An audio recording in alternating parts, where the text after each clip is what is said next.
It's time for Forms of Government. What's the score? The game show that allows you, the viewer, to vote for your favorite government.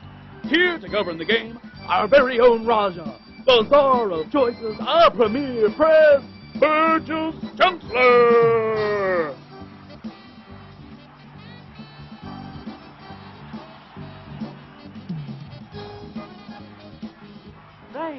Thank you, and welcome to Forms of Government, the game show that allows you to vote even for governments that don't allow voting.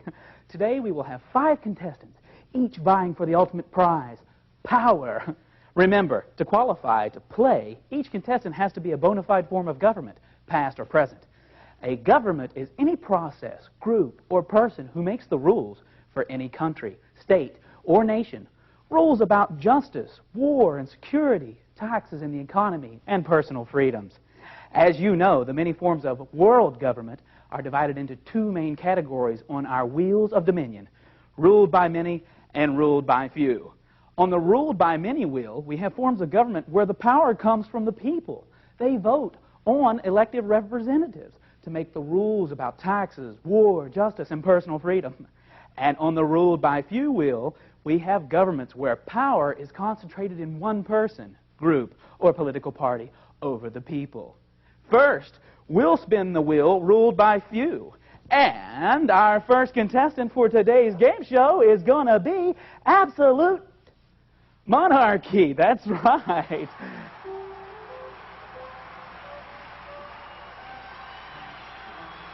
Tell us a little bit about yourself, Mr. Monarch. We are, and I do mean the royal we, are the oldest known political system. Monarchs have gone by many different names. In ancient Egypt, they were known as pharaohs. In China and Japan as emperors. In Russia as czars. And in many countries as kings and queens. To become an absolute monarch, you must be born to power. The monarchy, the crown, is inherited. And we usually rule for life. Lots of job security, you see, barring uprisings and revolutions, etc. Our wish is your command, as I control the money, land, soldiers, and judges, and we make the laws. Well, thank you, and welcome. It's easy to see why you're a contestant from the ruled by few wheel of Dominion. One family rules, one individual at a time. Would you like to spin the ruled by many wheel to decide our next contestant, Your Majesty? I really should have my servant do it for me, but certainly. The ruled by many wheel, remember, has governments where the people grant and direct power.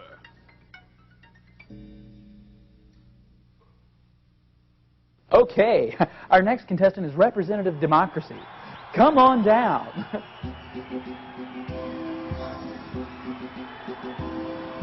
My fellow citizens, I am happy to represent the good people who elected me. I have the power to make laws, collect and spend taxes, and oversee the police and military, only when the people choose or elect me. And I only have that power as long as I am re-elected. If I don't do a good job, I'm voted out. And I am just a representative citizen. We can all vote, and we all live by the same laws. Ancient Greek city-states provided the first examples of direct democracy, where the citizens formed the legislature and participated directly in the state's affairs. In modern democracies, such as the United States, the people elect representatives who make laws, but the people are still considered the primary source of political power. Well, all right. Then come spin the ruled by few wheel to select our third contestant.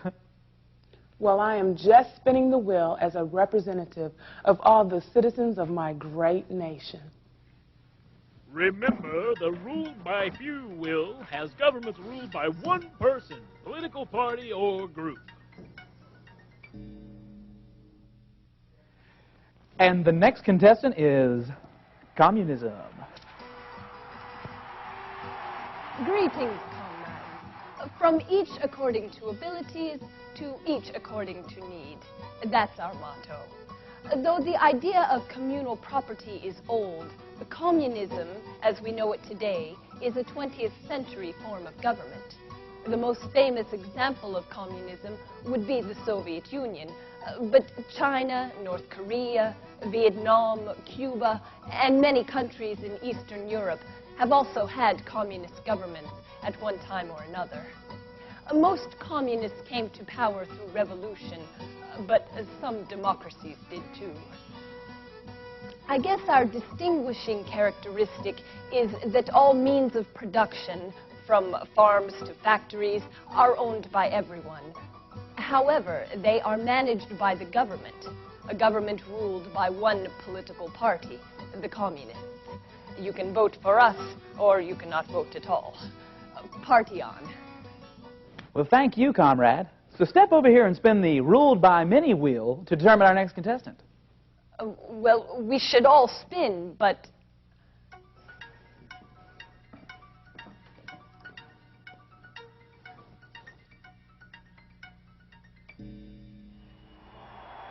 And we have socialism. Come on out here. Socialism, your story's a special one. Why don't you tell us a little bit about it? Of course. Socialism is a form of economy, but one that relies on government. Socialist theories have been used by a variety of governments, including communism. But in democratic socialism, which I am representing today, there are free elections, but the government plays a major role in the economy. We have government industries existing side by side with private companies. Some means of production and some utilities and transportation systems are owned and operated by the government. Socialist countries usually provide state-run social services like national health care and housing. Many countries in Western Europe, such as Sweden, France, and Germany, have had socialist governments. So, you are an economy who operates within government to control the way tax money is spent. Yes. And may I spin? Yes, you may.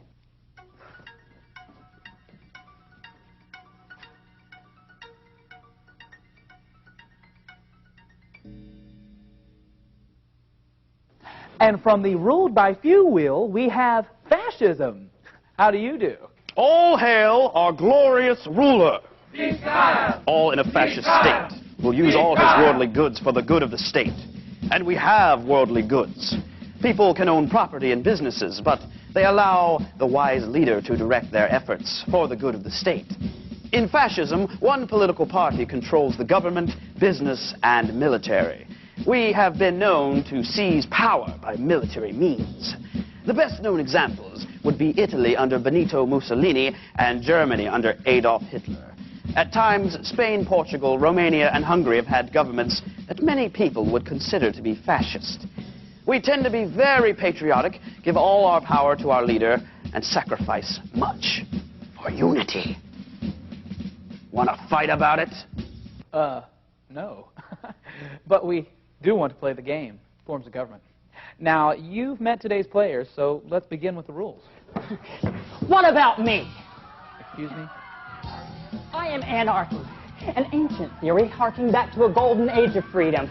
Before rules, before laws, before governments, a time when all men shared the earth and its fruits, and all people were free and happy and lived together cooperatively.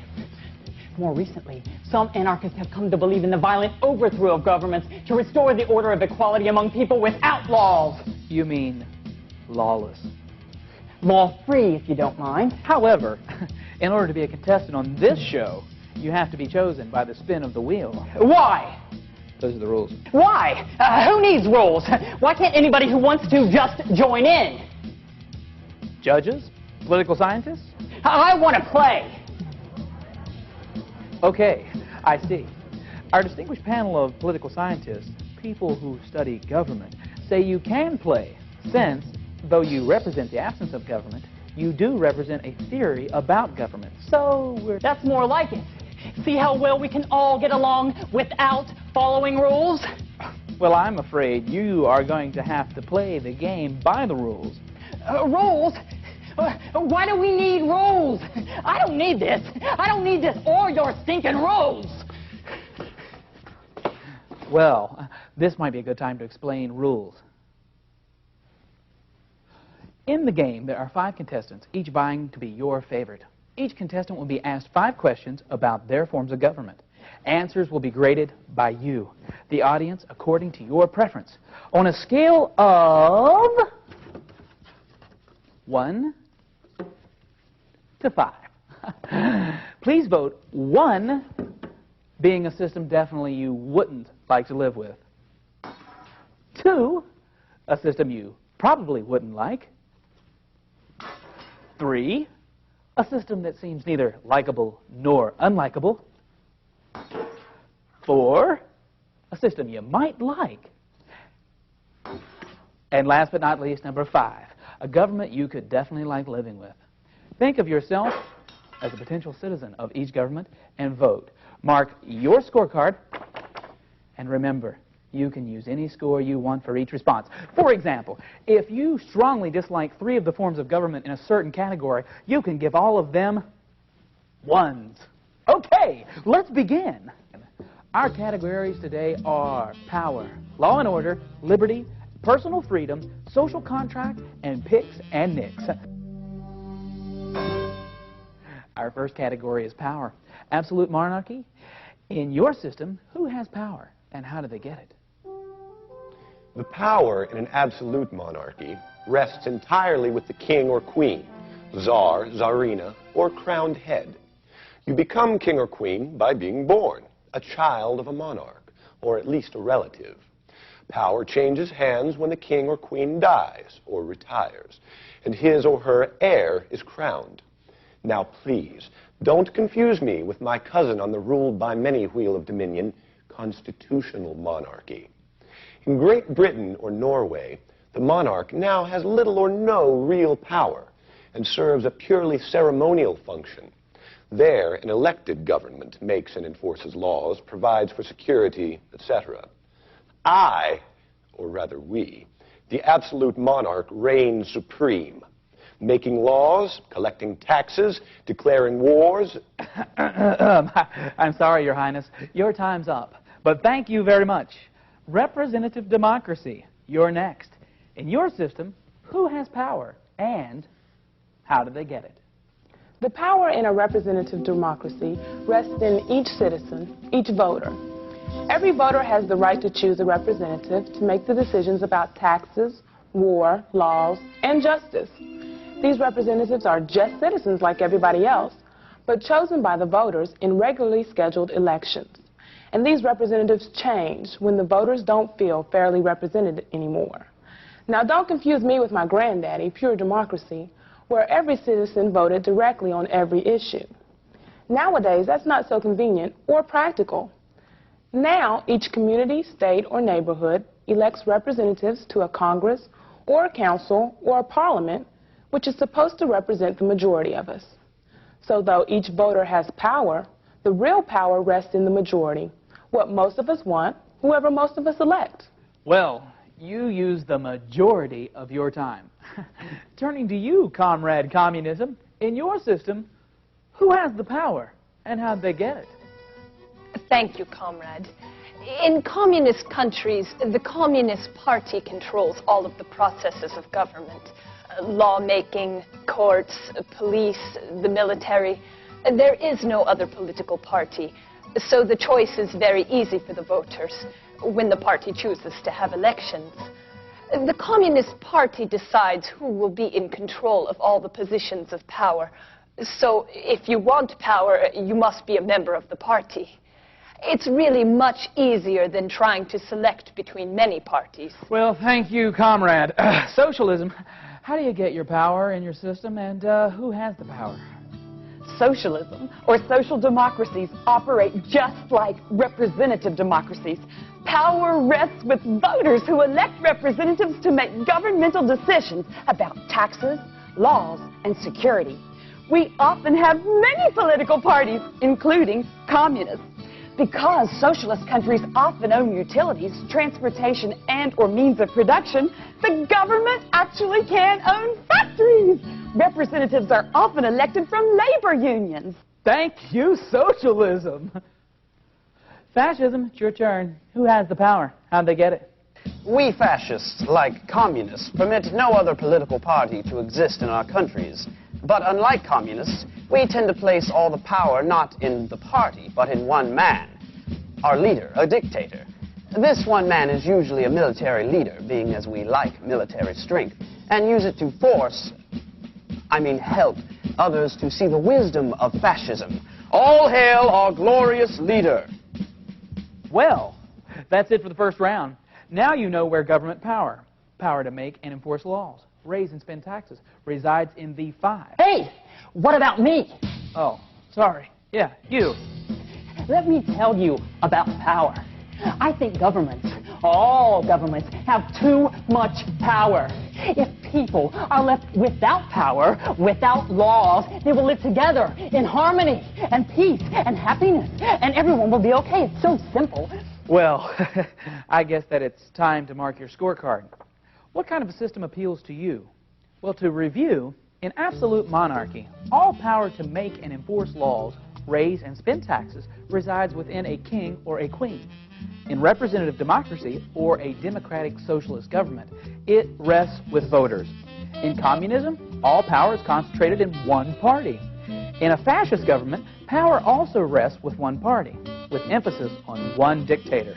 Now, mark your scorecard and we'll move on to round 2.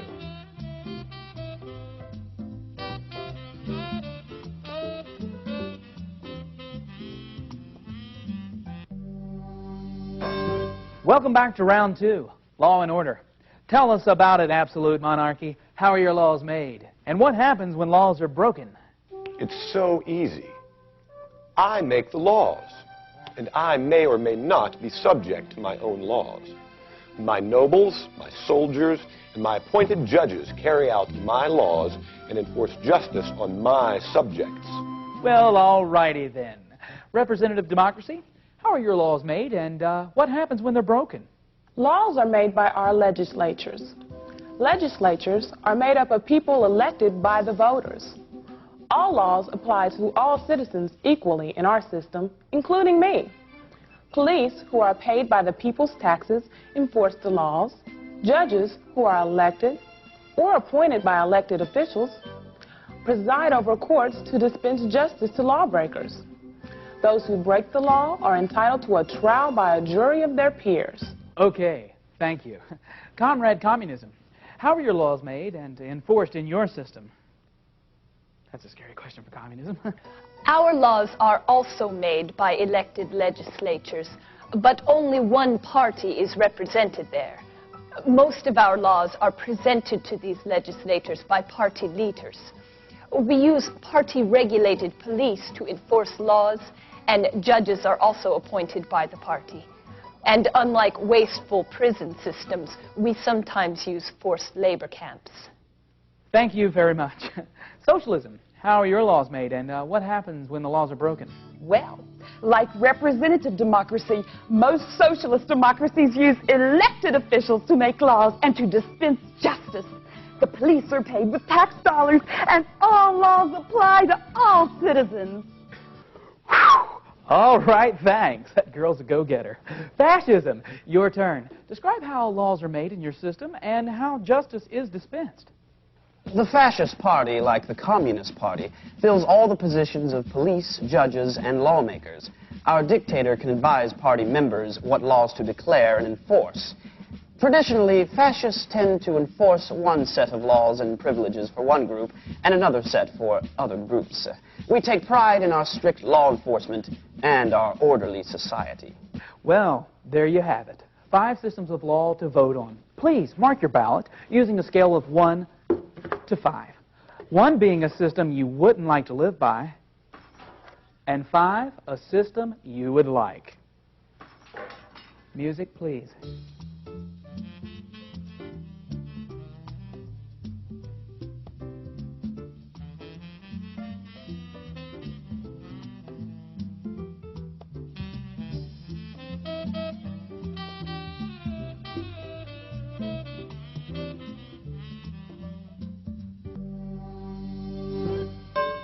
And now, round 3, liberty and personal freedom.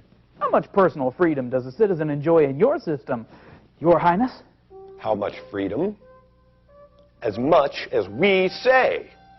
All subjects are at my command. I don't place any value on equality. It's a dangerous idea to an absolute monarch. It's when slaves, subjects, and even nobles assert that they have rights that monarchies become limited. Constitutions drawn up, power restrained. I see. Thank you. And representative democracy, how does your government deal with liberty? We put a great value on equality and opportunity. There will always be some people who have more than others, and this can be a good thing. If someone works hard, invents a new machine, or risks his savings to create a new business, it should be rewarded. When activities are encouraged, the economy grows and prospers, and everyone is better off. All people are equal under the law, and each citizen is guaranteed rights and liberties. Freedom of speech, freedom of assembly, freedom of religion, inalienable rights of life, liberty, and the pursuit of... I think we get your point, sweetheart. Let's get down to the point, communism. Tell us about your personal freedoms in your system.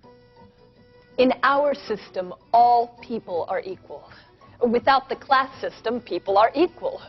Without the class system that money creates, all people have equal rights and equal opportunities. It's just that some people, party members, are more equal than others. It is important to support certain talented and exceptional people. It is also important to silence the hostile forces that try to hinder the party or try to defect. Okay. Thank you. Socialism. What kinds of personal liberties does socialist government provide? Socialism strives for equality among its citizens, not just through voting, but by providing a safety net for underprivileged, sick, or weak citizens. While maintaining a high level of personal liberty, we extend the term rights to include housing, medical care, and education. Socialism underscores equality by providing extensive services at the expense of very high taxes, which eliminates the very rich upper class. But on the other hand... Well, thank you for sharing. Fascism. What kinds of personal liberties are ensured by fascism? We seriously limit personal freedom for the good of the almighty state. We control the press, the schools, and the police. We feel this is for the best, you see. We do allow people to own businesses, land, and industries, but we forbid strikes by workers and labor unions. And we help decide wages, production goals, and policies. This way, fascist governments can be sure that the state is self-sufficient, independent, all-glorious. Thank you. Now, audience, rate the systems on liberty and personal freedom. And as you do, don't forget the system of 1 to 2... I am the ultimate in personal freedom. In an anarchy, everyone has the right to pursue their very own goals. Terribly important, this personal freedom. Never give it up, even for security, even for safety. Never! Oh, well, anyway, more wind than an eastern blow. Please rate all these systems based on the responses to the questions about personal freedom. Music.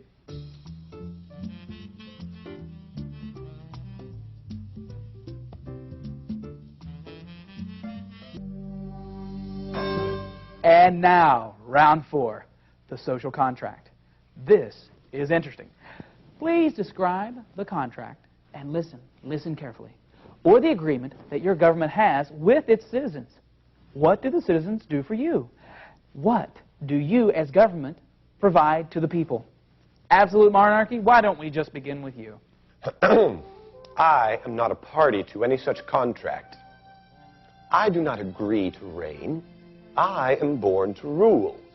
But my loyal subjects do have a contract with each other and with me.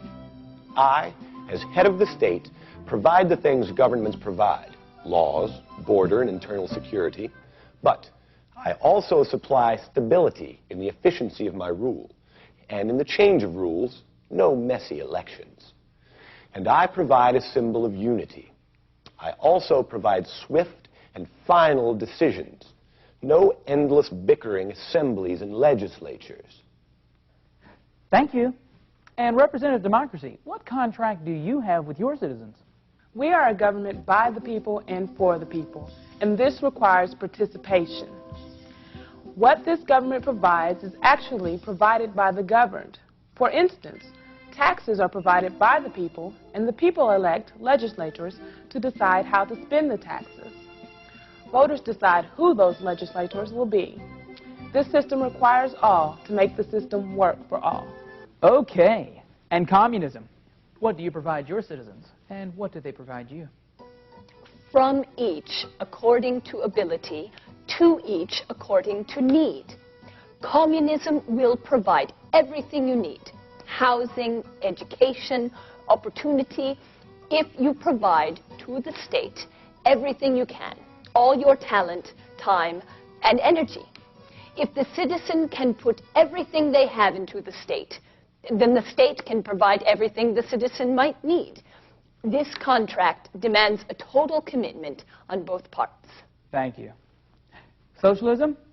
What do you provide your citizens, and what do they contribute to the government? In socialism or social democracies, we require slightly more participation than representative democracies, but provide more government services. We emphasize the government's responsibility to its people in terms of housing, welfare, education, medical care, sometimes for free. But the citizens must provide more to the government besides voting. They pay very high taxes and relinquish ownership of some industries to the government. Okay, I understand. Turning to you, fascism, how do you serve your people, and how do they serve you? We fascists tend to appeal to people who want or need a strong national leader, one who makes decisions and controls all aspects of life. Sounds like a monarch, but our leaders are not born to their jobs, but rise to power where people crave answers and national pride.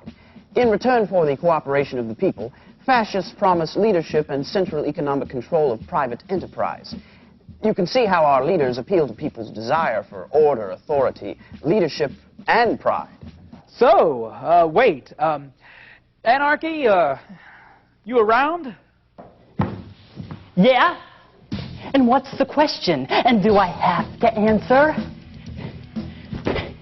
I ask nothing, and I provide nothing. No security, justice, industry, culture, pride, or answers. You've actually answered the question. Audience members, please mark your scorecards 1 through 5.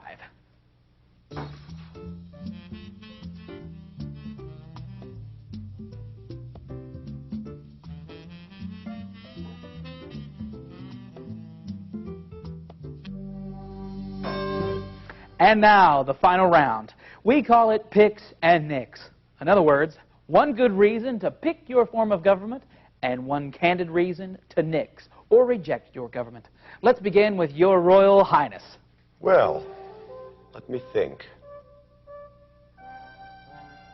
People like me because my government is efficient, without the feuds, jealousies, competitions, and endless quarrels of assemblies, legislatures, and political parties. I also ensure a smooth, efficient transition between leaders. People generally don't like a monarchy because there is no right to complain or expect any change in government, or what the Americans call redress of grievance. If I'm a good, tolerant, benign monarch, well, that's fine. I might listen. But if not, if I'm senile, insane, or just plain nasty, well, that's too bad, eh? Well, I see. Representative democracy, what are your strongest and weakest points? Well, representative democracy can provide the most liberty and personal freedom of choice and opportunity. But our system does have the risk of economic inequality and slow-moving, cumbersome legislative action. Democracy can tend to be selfish, self-serving, and slow-moving. Well, thank you for your candor. Communism, what's your appeal? What's your downside?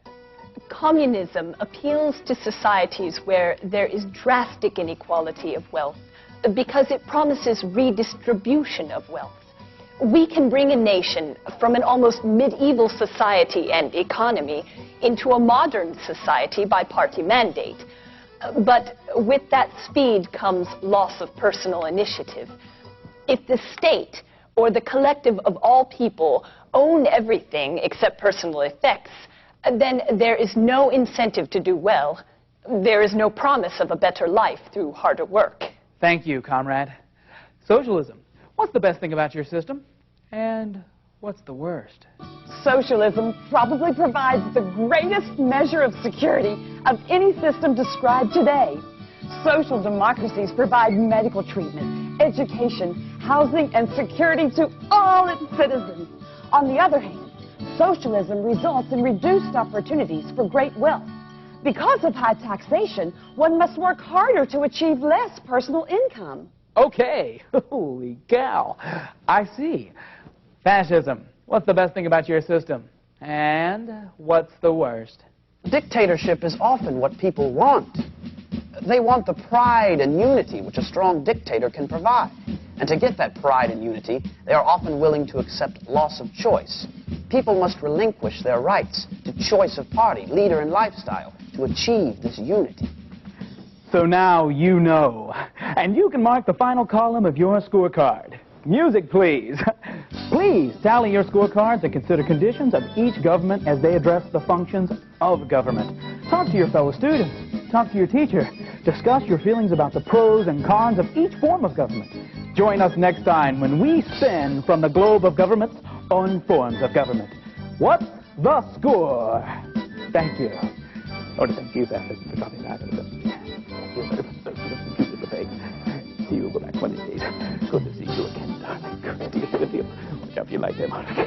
God bless you always. Good night.